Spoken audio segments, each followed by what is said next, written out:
мысалы бір жойқын тумау тисе немесе суық тиіп ауырсақ дереу дәрі ішіп емделе бастаймыз. Оған иммунитет пайда болады. Солай кіре сала денсаулықты талқандаған тұмауды 3-4 күнде емдеп жазамыз.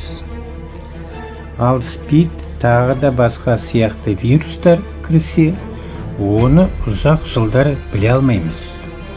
Ол организмді біртұтас бөлдіріп, өлім келерде ғана бірақ білеміз. Салафизм мен ханафи мазхабындағы дәстүрлі ислам дегенде осы сияқты нәрсе. Салафизм кіргенде дереу көзге түседі. Онымен тез күресіп жоюға болады. Ал анау дәстүрлі ислам дегеніміз білдірмей жайлап қана дами береді. Құрдымға кеткенде ғана бірақ білінеді.